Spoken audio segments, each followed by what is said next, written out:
नमस्कार दोस्तों, मैं संदीप कुमार गौतम आपका गौतम सेन क्लासेस के यूट्यूब चैनल पर स्वागत करता हूँ। ये हमारा 11th क्लास का पहला वीडियो है। आज हम पढ़ेंगे 11th क्लास का फर्स्ट चैप्टर सेट के बारे में जानेंगे। सेट एक्चुअली होता क्या है, सेट को हम समुच्चय भी बोलते हैं। तो चलिए स्टार्ट करते हैं। आज हम जानेंगे सेट क्या होता है।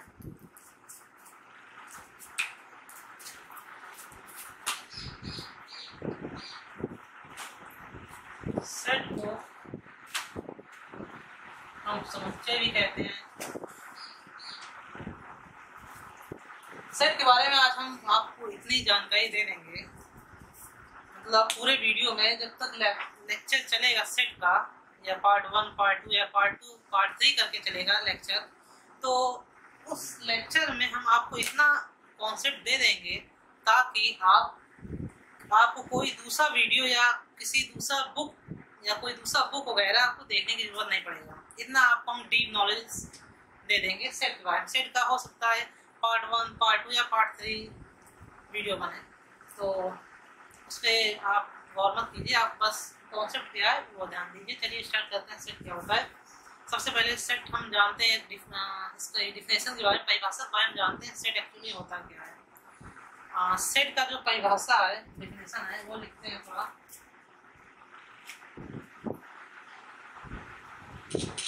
Set is a collection of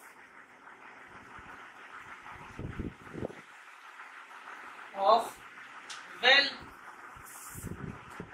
defined object. Set क्या होता है?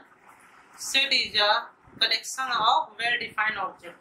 आपको गौर करना है वेल डिफाइंड ऑब्जेक्ट पर। ये इस पॉइंट पे आपको ज्यादा ध्यान देना है। वेल डिफाइंड का मतलब क्या है? एक सेट में एक कोई अगर सेट दिया है, उसका वेल डिफाइंड कहने का मतलब है कि वो पहले से डिफाइन होना चाहिए। पहले से डिफाइन होने का मतलब, चलिए हम एक एग्जांपल लिखते हैं, उसके थ्रू आपको समझाते हैं वेल डिफाइंड का एक्चुअली मतलब क्या है। उदाहरण से आप अच्छे समझ जाएंगे। एक उदाहरण लिखते हैं, एक एग्जांपल हम लिखते हैं सेट के लिए।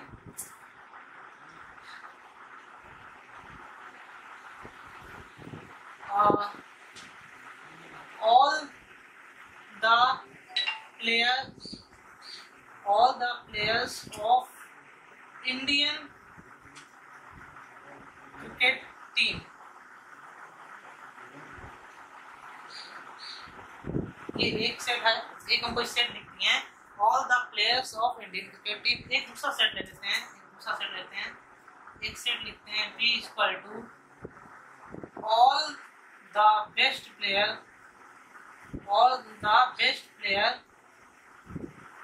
of Indian cricket team।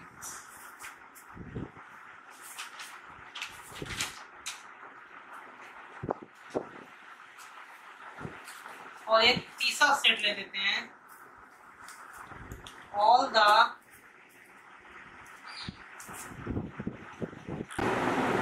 boys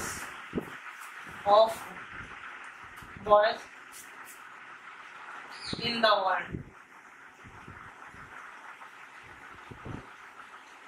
ये 3 सेट हैं। इन 3 सेट से हम समझ जाएंगे एक्चुअली सेट होता क्या है।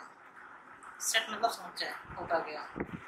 हाँ, थोड़ा एक बात और, थोड़ा राइटिंग पे ध्यान मत दीजिएगा, थोड़ा वो खराब है, बट आप कॉन्सेप्ट पे ध्यान दीजिएगा। क्या है कॉन्सेप्ट? तो पहला हम सेट लिख रहे हैं all the players of Indian cricket team. Indian cricket team, देखिए ये सेट है कि नहीं है, इसको जानते हैं। All the players of Indian cricket team, ये सेट है या नहीं? ये सेट है। क्यों है? क्योंकि अगर हम किसी से पूछते हैं, सेकंड पर्सन से पूछते हैं कि सेट एक्चुअली में होता क्या है, या हम उससे पूछे all the players of Indian cricket team, तो वो सेकंड पर्सन भी जितने भी प्लेयर होंगे इंडियन क्रिकेट टीम में उसी का नाम लेगा। जैसे कि हम किसी से पूछते हैं, हम किसी थर्ड सेकंड पर्सन से पूछते हैं कि all player of Indian cricket team, तो वो क्या क्या नाम बताएगा? धोनी बताएगा, ऐसे जडेजा बता सकता है, या ऐसे ही कोहली बता सकता है, मतलब ऐसे ही बताएंगे ना, समझ रहे हैं। मतलब इस समय या इंडियन क्रिकेट टीम में जितने प्लेयर होंगे, जो आई थिंक 15 प्लेयर होते हैं, तो उतने का ही नाम बताएंगे। अब वही सेकंड थर्ड पर्सन के पास भी जाएंगे, सेट के बारे में, वो सॉरी इंडियन क्रिकेट टीम के बारे में पूछेंगे, तो वो भी यही जवाब देगा। उसका जवाब जो है डिफरेंट नहीं रहेगा, वो भी सेम जवाब देगा।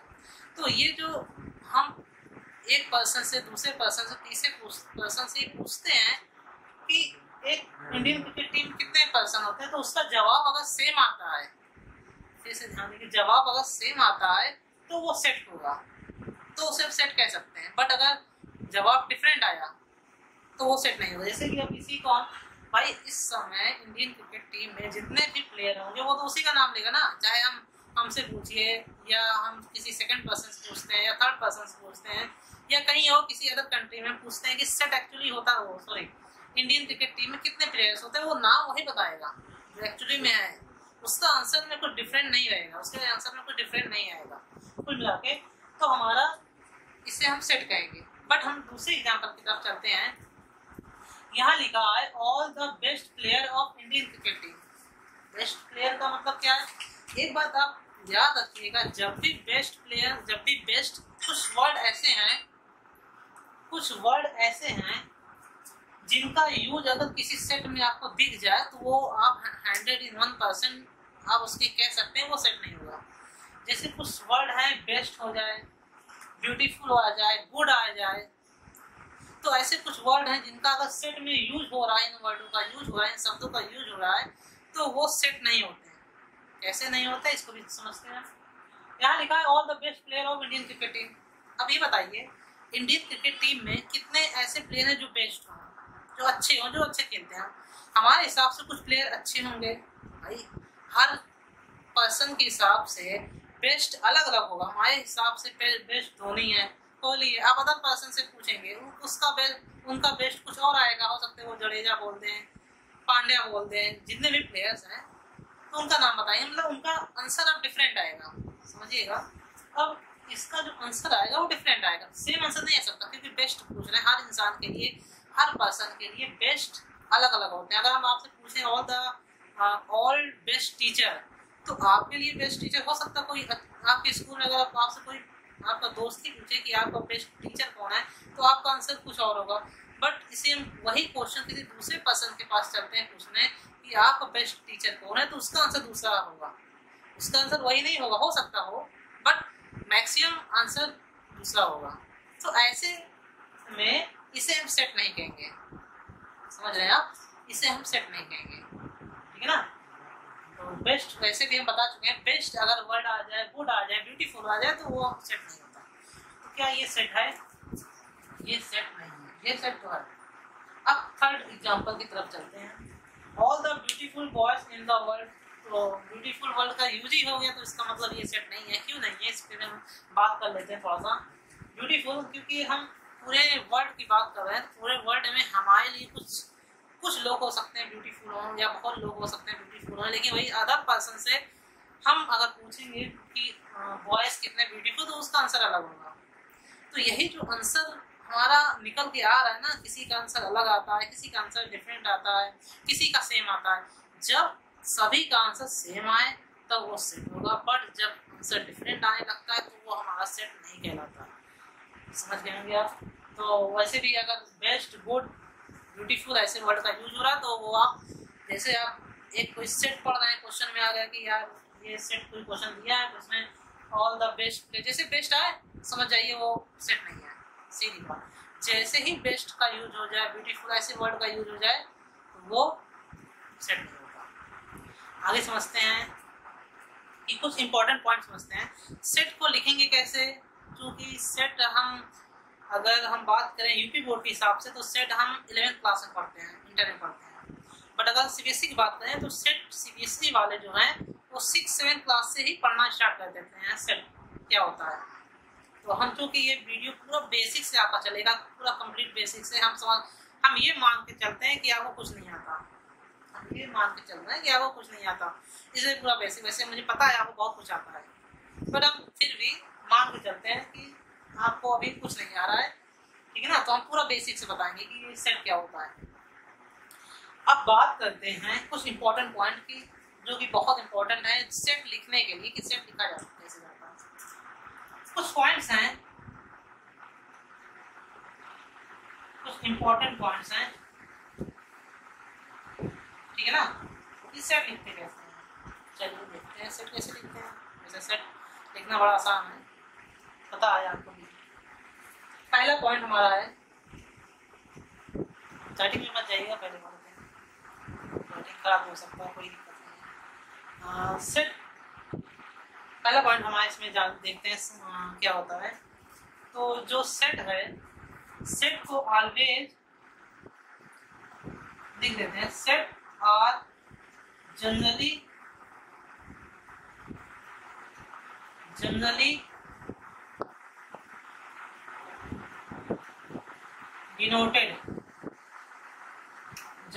denoted by capital letters।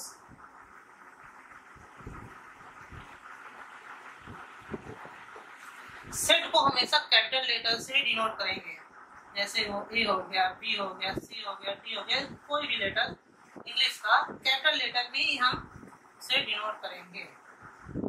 जैसे अभी हम ये डिनोट किए हैं, कैपिटल लेटर से ही डिनोट किए हैं सेट को। ये पहला पॉइंट था कि सेट को हम हमेशा जनरली नहीं, यहाँ ऑलवेज भी लीजिए, ऑलवेज भी चले, यहाँ हमेशा ऑलवेज होना चाहिए, ठीक है ना, ऑलवेज ले सकते हैं। हमेशा हम कैपिटल लेटर से ही डिनोट करेंगे सेट। कुछ रूल है, ये रूल है कि सेट कैसे लिखा जाएगा, क्योंकि ये नहीं जानेंगे तो कोई मतलब नहीं है सेट को पढ़ने का।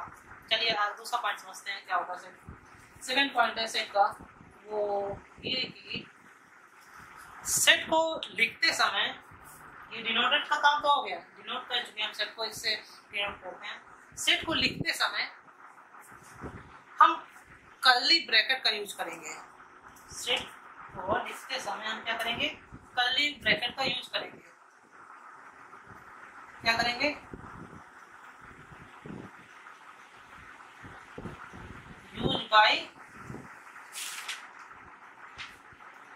यूज कर्ली ब्रैकेट, ठीक है ना। मतलब ये जो लिखा ना, ये कर्ली ब्रैकेट ही है। सेट का को हम इसमें लिखेंगे, कर्ली ब्रैकेट में ही लिखेंगे, याद रखिएगा। ना तो स्मॉल ब्रैकेट, ना तो बिगर ब्रैकेट, वो नहीं चलेगा। सेट को हमेशा कर्ली ब्रैकेट में ही हम लिखेंगे।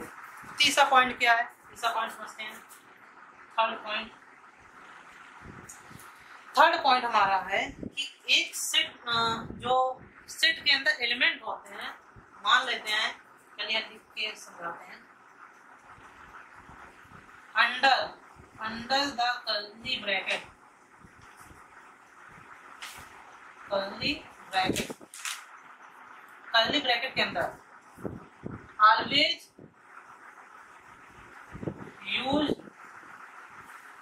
क्या, स्मॉल लेटर।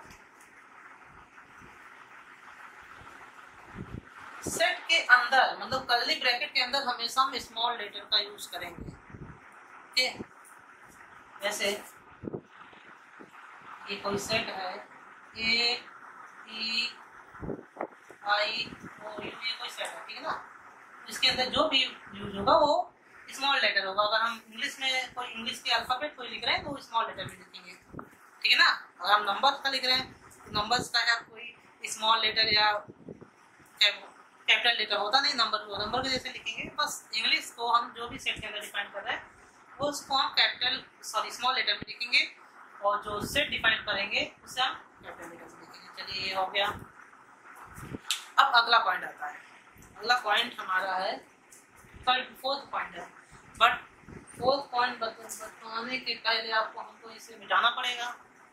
तो पहले आप इसको नोट करें, उसके बाद हम क्या कहते हैं फोर्थ पॉइंट बताते हैं, फिर नोट कर लीजिए आप लोग। चलिए फोर्थ पॉइंट पे समझते हैं। फोर्थ पॉइंट क्या है, सब कुछ हम जानेंगे इस सेट में, सब कुछ जानेंगे। ऐसा कोई पॉइंट नहीं होगा जो छोड़ेंगे। बाई चांस कोई पॉइंट छूट गया तो इत्तेफाक समझ लीजिएगा और क्या। चलिए फोर्थ पॉइंट समझते हैं। फोर्थ पॉइंट जो है वो ये है कि हम कॉमास का यूज करेंगे जब भी कोई लेटर्स लिखेंगे उसके बाद कॉमा का यूज करेंगे। एवरी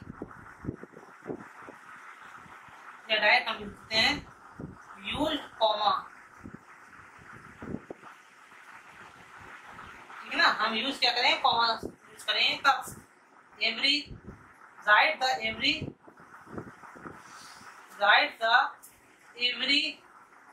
एलिमेंट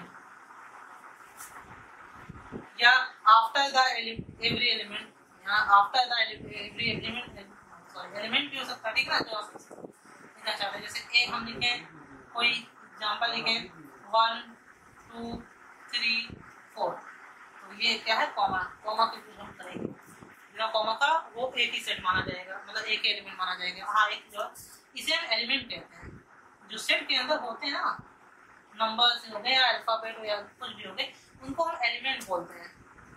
इसलिए ये एलिमेंट है। कितने एलिमेंट है, 1 2 3 4 एलिमेंट है, ठीक है ना। इसे अब फिफ्थ पॉइंट पे आते हैं। फिफ्थ पॉइंट क्या होता है, फिफ्थ पॉइंट हमारा है कॉमा हो गया। हाँ फिफ्थ पॉइंट हमारा है हम किसी भी वर्ड को, एक कोई सेट है उस किसी भी, अगर कोई सेट मान लेते हैं ये कोई सेट है, उसको हम रैंडमली लिख सकते हैं। रैंडमली का मतलब हम इस सेट में 1 2 3 4 लिखा है, इसको हम 3 4 5 6 मतलब आगे पीछे लिख सकते हैं, ठीक है ना।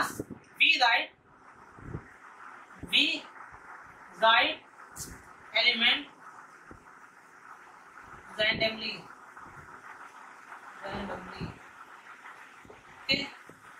उस किसी भी एलिमेंट को हम रैंडमली लिख सकते हैं। मतलब अगर यहाँ 1 2 3 4 है, इसको हम 3 2 4 1 ऐसे भी लिख सकते हैं। मतलब सेट पे कोई इफेक्ट नहीं पड़ता, वो सेट सही रहता, ठीक है ना, उसको हम गलत नहीं कह सकते। लास्ट एक पॉइंट है, 6 पॉइंट है कि ये इंपॉर्टेंट पॉइंट है, इसमें लोग बहुत गलती कर देते हैं, बहुत गलती कर सकते भी हैं और करते भी हैं। वो फोर्थ पॉइंट क्या है समझते हैं उसको भी। फोर्थ पॉइंट जो है आपका, सॉरी 6 पॉइंट जो है आपका वो है कि जब भी कोई एलिमेंट हम लिखेंगे उसका हम रिपीट नहीं करेंगे। मतलब उस एक एलिमेंट लिखने के बाद उस एलिमेंट को हम दोबारा नहीं लिखेंगे, समझ रहे हैं। अगर किसी एलिमेंट को हम एक बार लिख दिए, जैसे फॉर एग्जांपल यहाँ समझिए, हम कोई सेट लेते हैं a इक्वल टू 1 2 3 4 1 5, तो उसको रिपीट नहीं करेंगे। जैसे यहाँ 1 2 3 4, अब 1 यहाँ 2 बार आया, ये नहीं होना चाहिए। मतलब कोई भी एलिमेंट है वो एक बार ही आए, 2 बार ना आए, समझे ना। 1 2 3 4 5 इसमें सारे एलिमेंट एक ही टाइम से आए हैं, ठीक है ना, रिपीट नहीं होगा एलिमेंट का। इसको भी लिख देते हैं हम, does not repeat any element. जैसे कि हम एग्जांपल में अगर हम बात करें, एग्जांपल में हम कोई सेट ले लें, हम कोई एग्जांपल में कोई या सिटी का नाम लेते हैं। जैसे हम ले लेते हैं अपने सिटी, हमारा जो ये गौतम सेन क्लासेस को इलाहाबाद में है, ठीक है ना, हम इसी का नाम लेते हैं, इलाहाबाद का इसी का हम नाम लेते हैं। अब इसको एक सेट में अगर हम लिखें तो कैसे लिखेंगे, देखिए सेट को हम देखिए ए बी सी अगर आप लिख रहे हैं ना, आप कुछ भी लिख सकते हैं, जेड लिख सकते हैं, हमको अच्छा लगता है ए लिख दिया, ए लिख दिया, आप जेड लिख दिए, ठीक है ना, उससे कोई इफेक्ट नहीं पड़ेगा। अब यहाँ जब सेट लिखेंगे ए लिखेंगे, अब एल लिखेंगे, सॉरी ए स्मॉल लेटर में होगा, ठीक है ना, थोड़ा याद दिला दिए आप लोग, याद करेंगे, ठीक है ना, ए स्मॉल लेटर, उसके बाद एल, उसके बाद देखिए दोबारा डबल एल आया है तो डबल एल नहीं लिखेंगे, एक बार लिखेंगे। फिर ए आया है, चूंकि एक बार ए लिखिए फिर नहीं लिखेंगे, अब आया है एच, फिर भी ए आया, फिर हम ए नहीं लिखेंगे, उसके बाद आया बी, फिर ए आया, ए नहीं लिखेंगे, उसके बाद डी। समझ गए आप लोग, आई थिंक समझ गए होंगे अच्छे से। ये भी एक एग्जांपल था कि कोई भी एलिमेंट को हम रिपीट नहीं करेंगे, ठीक है ना। तो आज अभी तक तो आपने सेट के बारे में पढ़ लिया, मतलब सेट होता क्या है, कहते हैं क्या है, परिभाषा क्या है, एक सेट में ऑल द प्लेयर्स एग्जांपल समझ लिए कैसा है। थोड़ा और बात जानेंगे, उसके बाद वीडियो को हम कुछ मिला के ज़्यादा लेंदी नहीं बनाएंगे, ठीक है ना। इतना हो गया, बाकी का नोट कीजिए, फिर आगे थोड़ा बताते हैं। चलिए अब आगे समझते हैं। सेट तो समझ लिए क्या होता है सेट के बारे में, अब आगे समझते हैं कुछ और बातें, जैसे कि सेट को हम कितने तरह से लिख सकते हैं, ठीक है ना। हाँ, ये पॉइंट है, सेट को हम कितने तरह से लिख सकते हैं। एक सेट को हम दो तरीके से लिख सकते हैं, एक सेट को हम दो तरीके से लिख सकते हैं। एक है सेट बिल्डर फॉर्म और एक है रोस्टर फॉर्म। क्या बताया हमने, एक है सेट बिल्डर फॉर्म, एक है रोस्टर फॉर्म। तो चलिए लिखते हैं क्या होता है सेट बिल्डर फॉर्म या क्या होता है रोस्टर फॉर्म, तो उसके बारे में हम जानेंगे।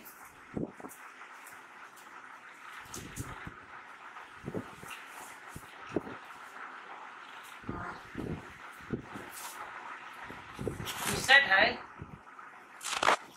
इसे कितने तरह से हम क्या कर सकते हैं, लिख सकते हैं।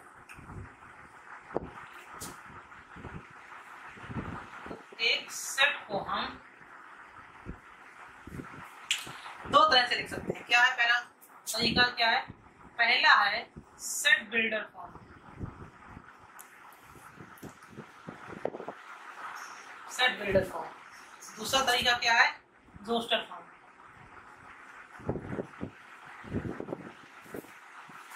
ये सेट बिल्डर फॉर्म, ये रोस्टर फॉर्म। एक सेट को हम दो तरीके से लिख सकते हैं, ठीक है ना। सेट बिल्डर फॉर्म में क्या होता है, सेट बिल्डर फॉर्म में क्या होता है, हम एक स्टेटमेंट लिखते हैं। क्या करते हैं इसमें, हम स्टेटमेंट लिखते हैं, और इसमें क्या लिखते हैं, इसमें हम सिर्फ स्टेटमेंट लिखते हैं। इसमें हम पूरा उसको डिस्क्राइब करके लिखते हैं, ठीक है ना। कंप्लीट मतलब एक नंबर है, जैसे भी एग्जांपल लेंगे तो उसके हिसाब से बताते हैं कैसे क्या लिखते हैं। तो इतना याद जानिए, पहले इसको इसमें स्टेटमेंट लिखते हैं और इसमें इस स्टेटमेंट का पूरा कॉमा करके, जैसे अभी तक सेट जैसे लिखा जाता है उस तरह लिखते हैं, मतलब एलिमेंट के फॉर्म में लिखते हैं। कुल मिला के इसको हम एलिमेंट के फॉर्म में लिखते हैं, जैसे एलिमेंट अभी तक बताए थे इलाहाबाद कैसे लिखा जाएगा वैसे लिखते हैं। इसमें स्टेटमेंट लिखते हैं कि ये स्टेटमेंट है, बताते हैं कैसे स्टेटमेंट लिखा जाएगा, ऐसा क्यों हो रहा है। अब चलिए बात करते हैं पहले पे। पहला हमारा है सेट बिल्डर फॉर्म में बात करें, जो सेट बिल्डर फॉर्म का एग्जांपल है इसको समझते हैं थोड़ा।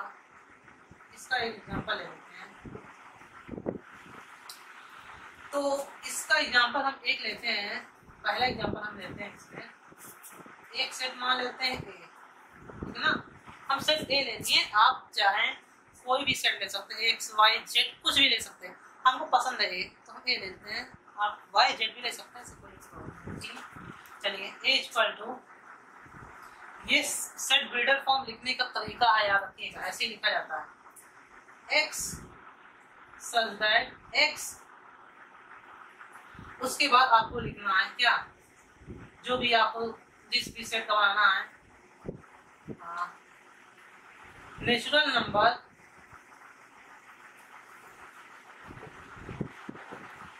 लेस देन नेचुरल नंबर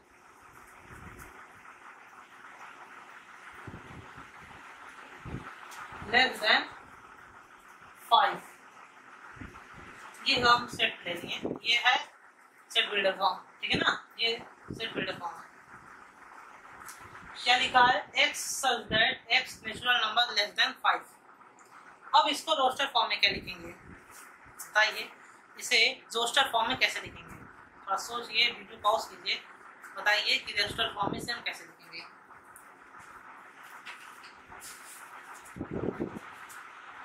चलिए बात करते हैं। ये सेट बिल्डर फॉर्म हो गया। अब हम इसी को एक दूसरा सेट लेते हैं, देखो चलो बता दें, x such that x is natural number. इसके बाद जो दूसरा तरीका आता है मतलब इस फॉर्म को, ये जो इस फॉर्म है एक तरीके का, जिसे हम सेट बिल्डर फॉर्म कह रहे हैं, इसी के दूसरे तरीके के लिखने को ही हम रोस्टर फॉर्म कहते हैं। कैसे? अब इसी का वो दूसरा एग्जांपल इसमें आ जाएगा। एग्जांपल इसका फर्स्ट क्या होगा, a इक्वल टू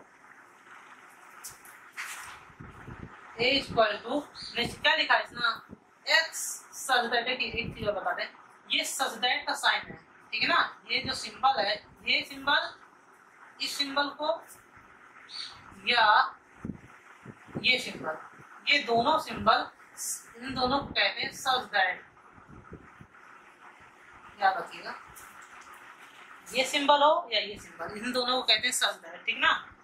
तो क्या लिखा, x such that x is a natural number less than 5। क्या होगा, नेचुरल नंबर क्या होते हैं, वे नंबर जो 1 से स्टार्ट हो, 1 से स्टार्ट हो, ठीक है ना, नहीं होता, ठीक है ना, स्टार्टिंग 1 से होना चाहिए।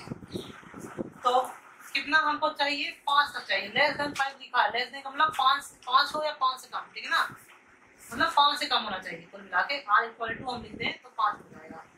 मतलब क्या आ जाएगा, 1 2 3 4। क्या लिखा है, लेस देन 5 से कम होना चाहिए, चलिए हम 5। तो ये हमारा क्या हुआ, ये हमारा हुआ सेट बिल्डर फॉर्म, ये हुआ हमारा रोस्टर फॉर्म, समझे। ये सेट बिल्डर फॉर्म, ये रोस्टर फॉर्म। एक एग्जांपल और लेके समझते हैं। एक दूसरा एग्जांपल लेते हैं, एक एग्जांपल हम ले लेते हैं कोई दूसरा एग्जांपल। ये पहला हम सेट बिल्डर फॉर्म का एग्जांपल लेते हैं, वो है b equal to x such that x, बताया ना सिंबल, all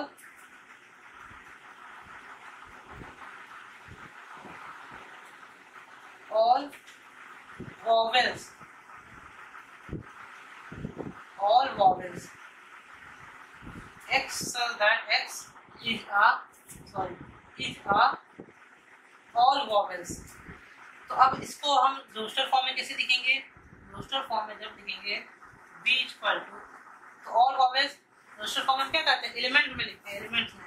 ऑल वॉवेल्स मतलब a, e, i, o, u, ये ऑल, इसको हम ऊपर लिख देते हैं, ये हमारा आया है रोस्टर फॉर्म। याद रखिएगा, सेट बिल्डर फॉर्म को दूसरी तरह से दिखाने को ही हम रोस्टर फॉर्म कहते हैं, या हम ये भी कह सकते हैं रोस्टर फॉर्म को दूसरी तरह से ही दिखाने को हम सेट बिल्डर फॉर्म कहते हैं। इतना तो आप समझ गए होंगे, अभी तक इतना पढ़ाए हैं, आई थिंक आप समझ गए होंगे कि एक सेट को दो तरह से रिप्रेजेंट कर सकते हैं, एक सेट बिल्डर फॉर्म, एक रोस्टर फॉर्म। रोस्टर फॉर्म में क्या होता है, इसको में हम स्टेटमेंट लिखते हैं, जैसे कि ये लिखा है, ये स्टेटमेंट लिखा है। और सेट बिल्डर फॉर्म में हम क्या करते हैं, हम उसी स्टेटमेंट को एक एलिमेंट की फॉर्म में लिख देते हैं। इतना तो आप समझ गए। अब आगे समझते हैं कुछ इंपॉर्टेंट बातें हैं जो कि आप 6-7 में ही पढ़े होंगे अच्छे से, तो नहीं पढ़े तब भी हम यहाँ चर्चा करेंगे। वैसे हम यहाँ मान के चल रहे हैं कि अभी हम एक मान के चलते हैं कि अभी आपको कुछ नहीं आता है ना, तो वैसे आता तो आपको बहुत कुछ है। अब हम स्टार्ट करते हैं कुछ इंपॉर्टेंट बातें, जैसे कि नेचुरल नंबर को एक सेट में, नेचुरल नंबर को किससे डिनोट करेंगे, होल नंबर को किससे डिनोट करेंगे। ये कुछ ऐसे पॉइंट हैं कि जब तक आप नहीं समझेंगे तब तक आई थिंक 11th का जब आप एक्सरसाइज लगाएंगे तो आपको प्रॉब्लम क्रिएट होने लगेगा, अगर आप ये नहीं समझेंगे तो। बात एक नोटेशन, मतलब नोटेशन करना मतलब कि एक साइन कन्वेंशन आपको समझना पड़ेगा कि होल नंबर अगर है, होल नंबर होता क्या है। पहली बात, होल नंबर को हम किस तरह से शो करते हैं, एक सेट में होल नंबर किस वर्ड से, किस लेटर से शो होगा, ये हम बात करेंगे, ठीक है ना। मतलब सेट एंड इसके नोटेशन, रियल नोटेशन, ये इसके बारे में ये हमारी हेडिंग रहेगी, हेडिंग ही समझ लीजिए कि सेट एंड रियल नोटेशन, ठीक है ना।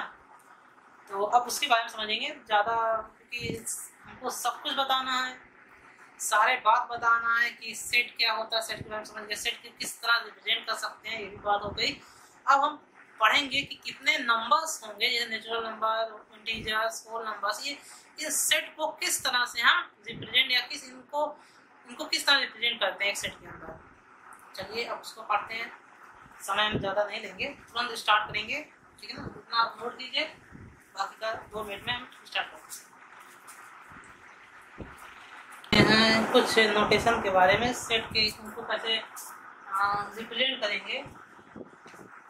जैसे कि यह हमारी हेडिंग क्या रहेगी, हेडिंग याद रखिएगा, हेडिंग नहीं है सेट एंड बियर नोटेशन, ठीक है ना। नोटेशन स्पेलिंग की कुछ मिस्टेक हो तो माइंड मत कीजिएगा, ना हो सकता है, आम बात है।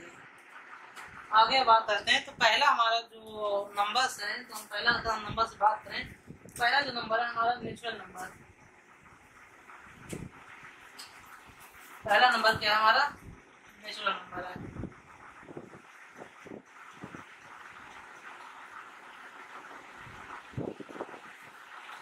नेचुरल नंबर क्या होता है, ऑल काउंटेबल्स नंबर एक्सेप्ट 0, ठीक है ना। 0 को छोड़कर जितने भी काउंटेबल नंबर्स होते हैं वो सारे हमारे नेचुरल नंबर में आएंगे, ठीक है ना। लिख देते हैं इसको, ऑल काउंटेबल नंबर्स एक्सेप्ट 0 को छोड़कर जितने भी काउंटेबल जिन्हें हम गिन सकते हैं वो हमारा नेचुरल नंबर होता है। हाँ, एक चीज और, नेचुरल नंबर का जो कि इम्पोर्टेंट बात है, नेचुरल नंबर को हम n से डिनोट करते हैं। कोई भी सेट लिखेंगे नेचुरल नंबर को हम 1 2 3 4 और डॉट डॉट, नेचुरल नंबर को हम किससे लिखेंगे, n से डिनोट करेंगे। याद रखिएगा, ये बात बहुत इंपॉर्टेंट है, क्योंकि क्वेश्चन में सिर्फ n लिख के आ जाता है और फिर आपको पता नहीं रहता कि n है क्या। याद रखिएगा, नेचुरल नंबर को हम n से डिनोट करते हैं। n लिखा है कहीं कि वो सेट में कहीं n लिखा है तो मतलब वो नेचुरल नंबर को डिनोट कर रहा है।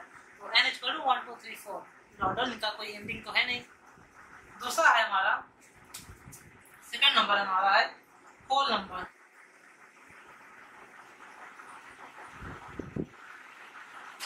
होल नंबर्स को हम W से रिप्रेजेंट करते हैं। W से क्या करते हैं, रिप्रेजेंट करते हैं। इनमें ऑल काउंटेबल्स नंबर्स आ जाते हैं, 0 भी इसमें ऐड हो जाता है। ऑल काउंटेबल नंबर, ठीक है ना। W से रिप्रेजेंट करते हैं, इसलिए इसको W = लिखते हैं 0 1 2 3 4, ठीक है ना। ये हो गया हमारा नेचुरल नंबर, होल नंबर। अब अगले नंबर की तरफ चलते हैं, वो है इंटीजर्स क्या होते हैं। देखिए, हमको पता है, आपको ये सब के बारे में पता है। हमारा मेन पर्पज यहाँ है कि आपको नोटेशन पता चले कि इसको हम किस तरह दिखाते हैं, रिप्रेजेंट कैसे करते हैं। हमारा मेन ये है, इसको रिप्रेजेंट किससे करते हैं, n से, इसको रिप्रेजेंट करते हैं W से। और दूसरी बात है, इस नंबर स्टार्टिंग कैसे होते हैं, ठीक ना। 1 2 3 मतलब ये तो सबको पता है, आई थिंक ये हो गया। अब अगला आते हैं हम इंटीजर्स पर। याद रखिएगा, इंटीजर्स जो होगा इसे हम दो तरह से, मतलब इंटीजर जो है इससे ये 2 टाइप के होते हैं। एक होते हैं नेगेटिव इंटीजर, एक होते हैं पॉजिटिव इंटीजर। अच्छा, एक बात और, किसी को प्रॉब्लम नहीं होगी इंग्लिश में तो नेचुरल नंबर को कहते हैं प्राकृतिक संख्या, ठीक है ना। ये पूर्ण संख्या है, ठीक है ना। होल नंबर पूर्ण संख्या, ये पूर्णांक है, ठीक है ना। हिंदी में कोई इंग्लिश में कोई प्रॉब्लम ना हो तो कमेंट मुझे मैसेज आते हैं, सर आप इंग्लिश में ही लिखते हैं, तो ठीक है ना। इतना तो सब, ये तो बेसिक है, ये सब तो पता ही होगा। तो नेचुरल नंबर को क्या कहते हैं, प्राकृतिक संख्या, ये होल नंबर्स और इंटीजर्स। तो इंटीजर्स जो है हमारा 2 टाइप के होते हैं, ठीक है ना। इंटीजर जो है हमारा 2 टाइप का होगा। कौन कौन सा, एक होगा पॉजिटिव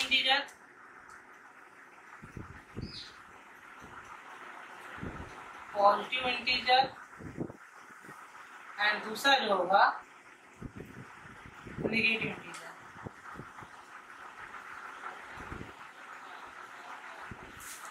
एक होता है पॉजिटिव इंटीजर और एक होता है नेगेटिव इंटीजर। इंटीजर को हम जो डिनोट करते हैं उसे हम जेड या आई से डिनोट करते हैं, याद रखिएगा। या तो जेड रहेगा या तो आई रहेगा, क्वेश्चन में या तो जेड रहेगा या आई रहेगा, तो आप समझ जाएंगे वो इंटीजर है। ऐसा नहीं है कि पॉजिटिव इंटीजर का सिंबल अलग है, नेगेटिव इंटीजर का सिंबल अलग है, ऐसा कुछ नहीं है। इंटीजर का सिंबल यही है, जेड या आई। जेड का मतलब ऐसा मत समझ लीजिएगा जेड पॉजिटिव है और आई का मतलब नेगेटिव है, ऐसा कुछ नहीं है। मतलब पूरा इंटीजर ही जेड और आई से डिनोट करते हैं। हम कोई भी एक ले सकते हैं, यूज कर सकते हैं। आई इक्वल टू हम लिखे हैं -1 -2 -3 डॉट डॉट +1 +2 +3 डॉट, ठीक ना। ये है इंटीजर में। आपको पता है नेगेटिव भी आता है, पॉजिटिव में नेगेटिव नंबर और पॉजिटिव नंबर भी आता है इंटीजर में। एक बात और हम बताएं, इंटीजर में वो नंबर जो कभी नहीं आएंगे जो फ्रैक्शन फॉर्म में हम, ये बात याद रखिएगा, ये इंपॉर्टेंट बात है। इंपॉर्टेंट क्या है, जो फ्रैक्शन वाले नंबर हैं, फ्रैक्शन वाले नंबर जिनको हम p/q के फॉर्म में लिखते हैं, ये इंटीजर्स में नहीं आएंगे। जैसे 1/2 हो गया, 2/3 हो गया, या पॉइंट वाले नंबर होंगे, ये सारे जो हैं ये इंटीजर नहीं है। ये क्या है, इंटीजर ही नहीं है, याद रखिएगा। फ्रैक्शन वाले कोई भी नंबर इंटीजर नहीं कहलाता। अगला हम नंबर की बात करते हैं, तो वो फोर्थ है हमारा रेशनल नंबर।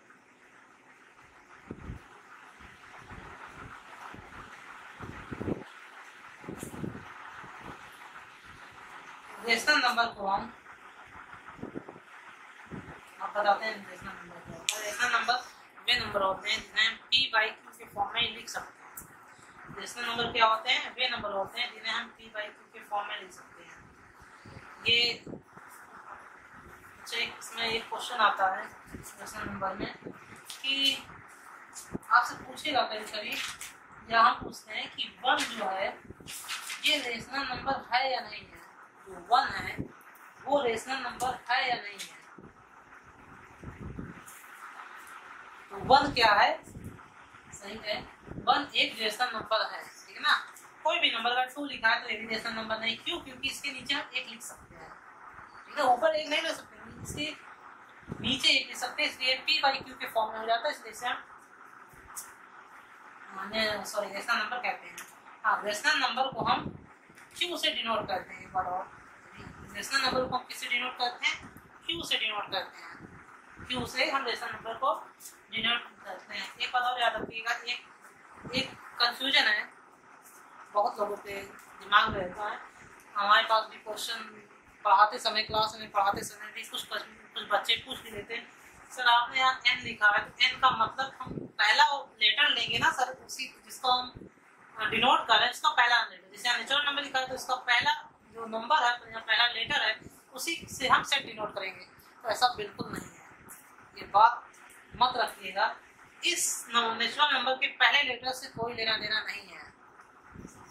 ये कुछ नंबर हैं जिनके पहले लेटर से स्टार्ट हुआ है, ये बात सही है, नेचुरल नंबर से नंबर। बट कुछ ऐसे नंबर, जैसे हम यहाँ इंटीजर देखें तो इंटीजर में जेड का भी यूज होता है बहुत जगह। जेड लिखता है, जेड को हम लिखते हैं, आई से लिखते ही हैं। रेशनल नंबर आप खुद देखिएगा, इसे तो हम क्यू से रिप्रेजेंट करते हैं, समझ, इसे हम क्यू से रिप्रेजेंट करते हैं, तो ये तो रेशनल नंबर हुआ, ठीक है ना। तो इसके आगे हमको कुछ ज़्यादा लिखना नहीं है, जिससे हम p/q के फॉर्म में लिख सकते हैं, लिख सकें। p/q फॉर्म में हम जिसे लिख सकते हैं वही हमारा रेशनल नंबर होता है, ठीक है ना। इंपॉर्टेंट क्या है, रेशनल नंबर को q से डिनोट करते हैं, ये इंपॉर्टेंट है, इतना याद रखिएगा। अब अगला आता है इस रेशनल नंबर क्या होता है।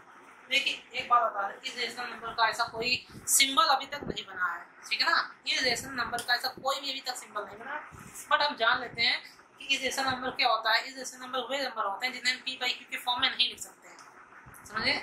वे नंबर जिन्हें हम p/q के फॉर्म में नहीं लिख सकते उन्हें हम इस रेशनल नंबर कहते हैं। अब इतने पॉइंट हो गए, इतने को आप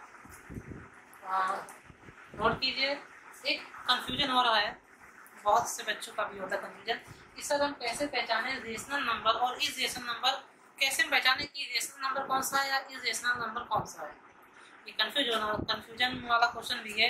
क्लास में पढ़ाते समय भी बच्चे पूछते हैं कि सर रेशनल नंबर क्या होता है, इस रेशनल नंबर, इन दोनों में डिफरेंट क्या है। मतलब सेम होते हैं सर, लेकिन डिफरेंट क्या है एक्चुअली में, इसको नोट कीजिए। इसके बाद इसका डिफरेंट के बारे में कुछ बता देते हैं थोड़ा बहुत, ठीक है ना। करते हैं, आगे बढ़ते हैं। अब हमको क्या पढ़ना है, डिफरेंस बिटवीन रेशनल नंबर और इरेशनल नंबर के बीच में क्या डिफरेंस होता है वो हम जान लेते हैं। थोड़ा सा टॉपिक है ये। तो देखिए एग्जांपल हमने एक दो लिख दिए यहाँ। 2/5 2/5 में आप एक चीज देखिए, हम जब डिवाइड करेंगे तो 0.66 मतलब एक रिपीट हो रहा है नंबर, समझ ना। यहाँ 0.66 बार रिपीट हो रहा है।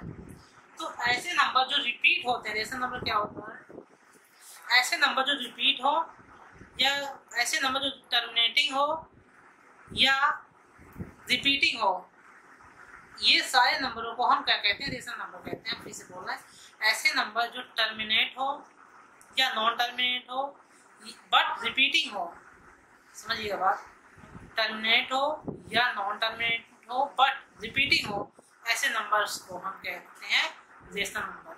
ये देखिए नंबर क्या हो रहा है, रिपीट हो रहा है 0.6 के बाद, 0.6 के बाद ये 6 बार रिपीट हो रहा है। ये क्या है, हमारा रिपीटिंग नंबर है, इसे हम कहते हैं रिपीटिंग नंबर,